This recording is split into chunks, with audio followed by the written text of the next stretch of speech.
નમસ્કાર મિત્રો, રિપબ્લિક ડેની તમામ દેશવાસીઓને ખૂબ ખૂબ શુભકામના. મિત્રો, આજે ગણતંત્ર દિવસ એટલે મહાન દિવસ કહેવાય આપણા દેશ માટે. આ દિવસ છે ને એ કોઈ ત્રાસમાં શણગારીને મળેલો દિવસ નથી મિત્રો. આને એવી રીતે વેડફી ન નાખીએ આપણે. આજના દિવસે આપણું બંધારણ લાગુ કર્યું, એમાંથી ઘણી સ્વતંત્રતાઓ માણસોને મળી. એમાંથી એક વાણી સ્વતંત્ર મળી.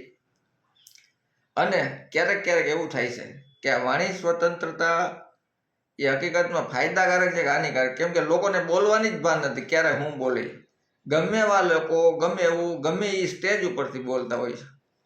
ક્યારેક ક્યારેક એમ થાય કે આ એક શ્રાપરૂપ છે. મિત્રો, આ દેશ આપણો છે. આ દેશને માટે આપણે જીવવાનું છે, દેશને માટે મરવાનું છે. ઘણા લોકોએ શહીદોએ શહીદી લીધી, ક્રાંતિવીરોએ, સ્વતંત્ર સેનાનીઓએ અંગ્રેજોના દંડા ખાધા, ત્યારે આ દિવસ આપણે મળ્યો છે.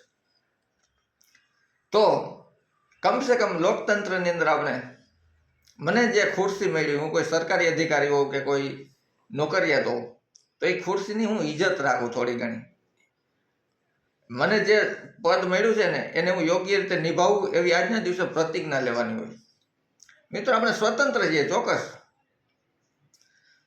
આપણે સ્વતંત્ર છીએ, પણ કોઈની સભ્યતાને ઠેસ ન પહોંચાડી શકીએ.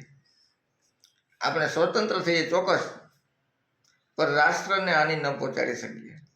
આપણે સ્વતંત્ર છીએ ચોક્કસ, પણ હું મારા સિદ્ધાંતો ન છોડી શકું. આપણે સ્વતંત્ર છીએ ચોક્કસ, પણ કોઈની ભાવનાઓ સાથે હું ખિલવાડ ન કરી શકું. આપણે સ્વતંત્ર છીએ ચોક્કસ, પણ કોઈની શ્રદ્ધાઓ પર હું પ્રહાર ન કરી શકું. મિત્રો, આવી આપણી 26મી જાન્યુઆરી આનંદથી ઉજવીએ અને આ દેશના વિકાસની અંદર કંઈક થોડું ઘણું આપણે યોગદાન આપીએ. ભ્રષ્ટાચાર ન કરીએ. આ ભગવાને આપણે આવો દેશ આપ્યો છે. ભલામણ જે નોકરી મને મળી હોય, જે સત્તા મારીમાં હોય, જે પદ હોય એ હું ઈમાનદારીથી નિભાવું એવો આજે ખાલી પ્રતિજ્ઞા લ્યો.